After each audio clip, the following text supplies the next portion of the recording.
Welcome back here at WGC Fits. My name is Trent Maxwell. I'm the Director of Custom Fitting here at Windmill Golf Center, and I'm here with Ian Hardesty. Today we're going to be going over some Callaway drivers, their newest offerings. Ian has a gamer of the Epic Max LS from last year, which he really likes. But today we're going to try the new Rogue Triple Diamond LS and the Rogue Max LS and see what he thinks of the new technology. So what's in the new Rogue? Because I know with this one they have a jailbreak face. Do they still do that? Correct, and they still make jailbreak in both of these. The biggest difference with these is Callaway really tried to make these more forgiving. I like that. Yeah, most people do. So they tried to redesign it with more an element on forgiveness instead of more speed-based. These are still fast, and as fast, if not faster, than what you have. But the big difference is now Callaway's trying to get them more forgiving. So they become a little bit more point and shoot. I like point and shoot.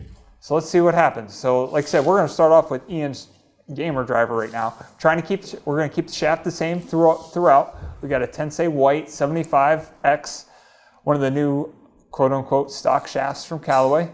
It's a Mitsubishi shaft. It's very, very good, but this is Ian's first attempt at trying to hit it, so we'll see what happens here.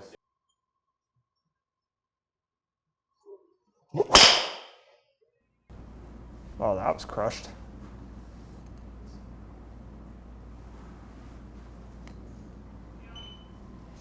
Ian's gamer driver is a little bit shorter than standard. All these shafts we're trying at are standard length. These came right out of the Callaway fitting cart, so nothing custom done to any of it. Yeah, I'm going to have to get this shaft. Holy crap. Is this a new shaft? This is a new shaft for 2022. Woo! The new Mitsubishi Tensei White. Oh, there's a miss. Yeah, that's what we don't want. We might have to mulligan. Have a mulligan on it. You know I like mulligans. Yeah, that's right. There you go. That's my shot. That's better. Yeah, I think that's a good sample. Okay. That's a good sample of what I see. I'll hit like two good ones, one and then one bad. Okay. That's basically what I see on the court. I'm going to delete that one. Do you want to hit any more, Ian? Not with this one. We can keep going. Okay.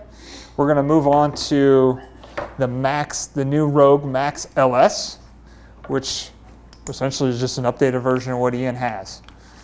Now looking at this thing, I do like the carbon, the gold. Let's see. I like the matte finish. Yeah, so the big difference here, I mean, the look is certainly different here from last year. Yeah, mine was shiny. This one's pretty matte. So initial impressions are you like the new look? Yeah, initial impressions, okay. It's nice, but let's let the ball do the talking. Sounds a little different, huh? A little louder? A higher pitch. That one I did just miss. It was on the toe. Those are nice toe hits, though. Okay, you picked up yardage over yours. I don't want to see that, or else I'll spend money. Sorry, Sam. Oh, maybe we cut that part out.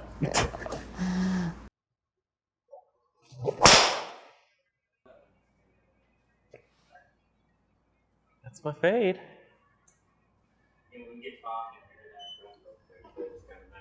That was a miss.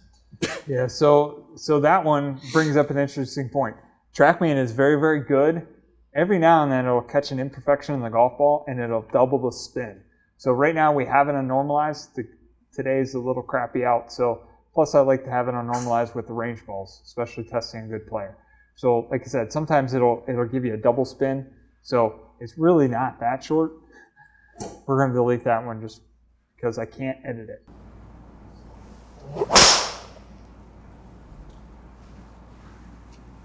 See, with me, though, that's my shot. It's like a 20-yard fade. Right on top of the other one. It is your shot. I mean, that's my shot. The first one you hit. Right on top of the first one. It's very hard to replicate what I do on the course in here, because you kind of got me pointed. Well, the mat has, straight lines, and it's pointing right at the stake. Normally I would aim left of center, like left rough, and try to fade it back. Well, certainly in this environment, Ian, we're just trying to control all the variables we can. At the end of the day, I can't swing the golf club for you, so. No. That was a good one too. Yeah, I guess. Like that, I like that.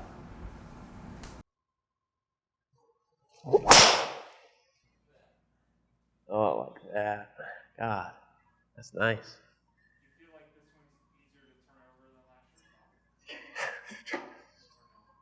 Do you feel like, what do you sense as the differences, or what do you feel as the differences? I can definitely feel that the face is staying open a bit more, but I like the stability of it because it's consistent.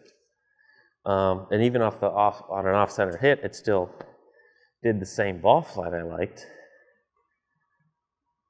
But on my previous one, I could set the rail to close, and it would help me a little bit on the course to not have those really big misfades.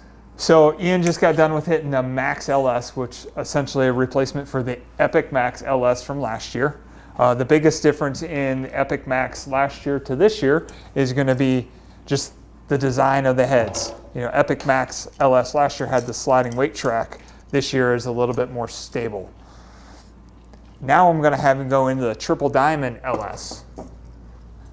So what's the difference with the Triple Diamond LS? The head's a little bit smaller. It's designed to be a little bit more fade biased. It's designed to be a little bit faster.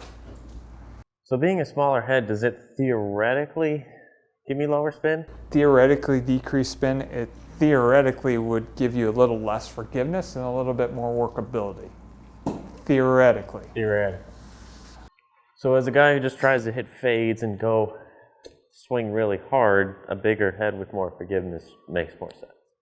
Probably, yeah, because it's going to be, even as much as they make aerodynamics to be better now than they were, those bigger heads are a little harder to turn over. So those more, I guess, more modern shape that's more spread out makes it a little bit harder to turn those over. So these are, if you're looking to just get fades or easier to hit fades, those more modern shapes are a little bit easier to do that. This one's a little bit more compact.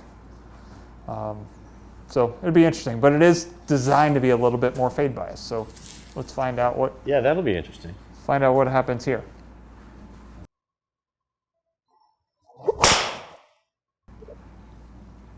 Yeah, that one faded. That's fadey.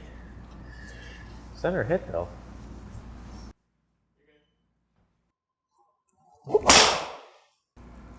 I'll take that one. I would take that one.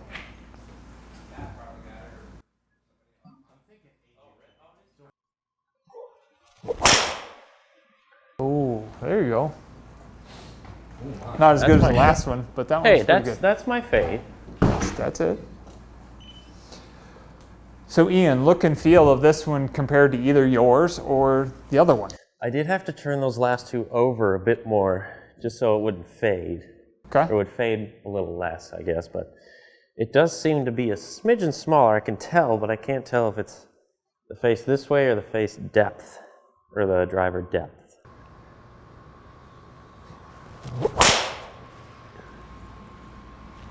I'll take two of these. Those are hit well. Yeah, those are hit nice. One more.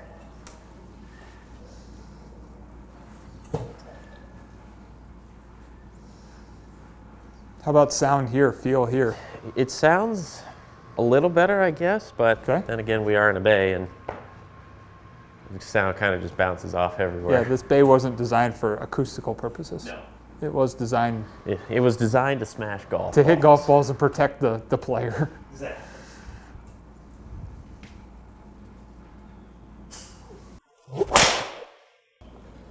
That was just a bit toey, but a little blocky. But that's, if I aim left, that's right down the fairway. Mm-hmm. So differences in all of them. So the Gamer was Ian's Max LS Epic from last year. Again, he's very happy with it. Good driver. Club head speeds, you can kind of see his head is a little bit heavier because his shaft that he uses in it is a little bit shorter. So His club head speed being down doesn't really shock me too much. No. The fact that we got into the other ones and the speeds are the same, Went back to again, doesn't really shock me too much. It shocked Ian a little bit. Yes. But it didn't shock me too much, again, because of the shaft lengths. Going over it, ball speed wise, ball speed's up over his, but again, the club head speed's up. So that didn't shock me. The other thing that was kind of interesting though was the fact of how much lower that the Triple Diamond LS did than his. So his averaged 144 feet peak trajectory, where this one's 126. You're down 18 feet. So it's a little bit more penetrating. Is the landing angle better too? The landing angle's better as well, so it's rolling out just a little bit with better. With both of them? Mm-hmm. Spin rates? Spin rate was kind of almost crazy low in the Max LS, but we did have kind of a goofy one here. It was kind of goofy low. Here, take that one. So if I take that one out, they're honestly the same. They're honestly the same. What's interesting for me though is that with the Max LS, I hit it up more, whereas the LS Triple Diamond, I hit down more, which is interesting. That is interesting. Normally, I'm at a -1 act. Right. You can kind of see that with your first one. Yeah. So. Does that have to do with club at all? A little bit, just the shape and the geometric shape of it, and a little bit the dynamics of it can affect your attack angles a little bit. That concludes today's episode of WGC Fits from Windmill Golf Center. Tune in next time where we're going to go over some driver optimization.